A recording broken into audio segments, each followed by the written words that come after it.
Chapter 5. The Stillness. My first act before I went into the pantry was to fasten the door between the kitchen and the scullery. But the pantry was empty. Every scrap of food had gone. Apparently, the Martian had taken it all on the previous day. At that discovery, I despaired for the first time. I took no food or no drink either on the 11th or the 12th day. At first, my mouth and throat were parched, and my strength ebbed sensibly. I sat about in the darkness of the scullery in a state of despondent wretchedness. My mind ran on eating. I thought I had become deaf, for the noises of movement I had been accustomed to hear from the pit had ceased absolutely.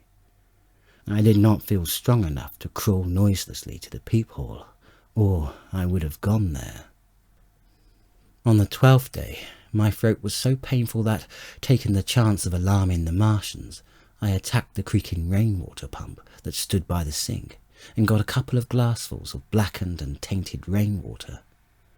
I was greatly refreshed by this, and emboldened by the fact that no inquiring tentacle followed the noise of my pumping. During these days, in a rambling, inconclusive way, I thought much of the curate and of the manner of his death.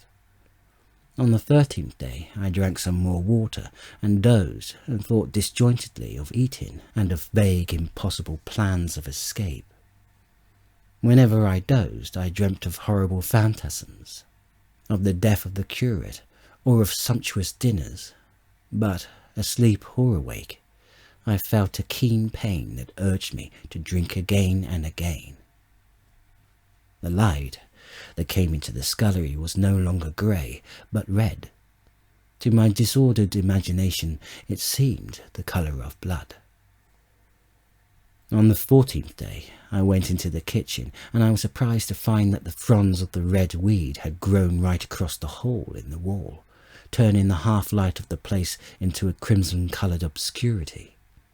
It was early on the 15th day that I heard a curious, familiar sequence of sounds in the kitchen, and listening, identified it as the snuffling and scratching of a dog.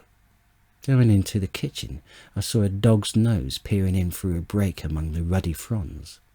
This greatly surprised me. At the scent of me, he barked shortly. I thought if I could induce him to come into the place quietly, I should be able perhaps to kill and eat him.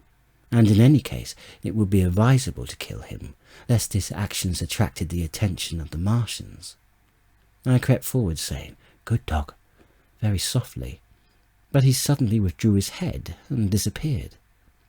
I listened. I was not deaf, but certainly the pit was still. I heard a sound like the flutter of birds' wings and a horse croaking, but that was all.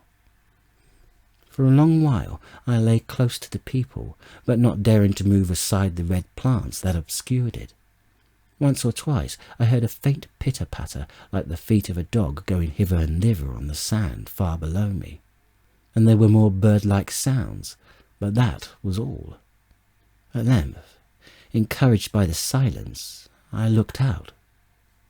Except in the corner where a multitude of crows hopped and fought over the skeletons of the dead the Martians had consumed, there was not a living thing in the pit. I stared about me, scarcely believing my eyes. All the machinery had gone, save for the big mound of greyish-blue powder in one corner, certain bars of aluminium in another, the black birds and the skeletons of the killed. The place was merely an empty circular pit in the sand. Slowly I thrust myself out through the red weed and stood upon the mound of rubble. I could see in any direction save the direction behind me to the north, and neither Martians nor signs of Martians were to be seen. The pit dropped sheerly from my feet, but a little way along the rubbish afforded a practical slope to the summit of the ruins. My chance of escape had come. I began to tremble.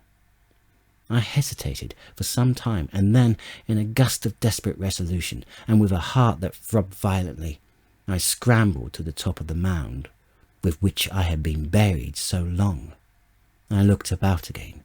To the northward, No Martian was visible. When I had last seen this part of Sheen in the daylight, it had been a straggling street of comfortable white and red houses, interspersed with abundant shady trees. Now I stood on a mound of smashed brickwork, clay and gravel, over which spread a multitude of red cactus-like plants, knee-high, without a solitary terrestrial growth to dispute their footing. The trees near me were dead and brown, but further a network of red thread scaled the steel living stems. The neighbouring houses had all been wrecked, but none had been burned. Their walls stood, sometimes to the second story, with smashed windows and shattered doors. The red weed grew tumultuously in their roofless rooms. Below me was the great pit, with the crows struggling for its refuse. A number of other birds hopped about among the ruins. Far away I saw a gaunt cat slink crouchingly along a wall, but traces of men there were none. The day seemed, by contrast with my recent confinement, dazzlingly bright, the sky a glowing blue. A gentle breeze kept the red weed that covered every scrap of unoccupied ground gently swaying.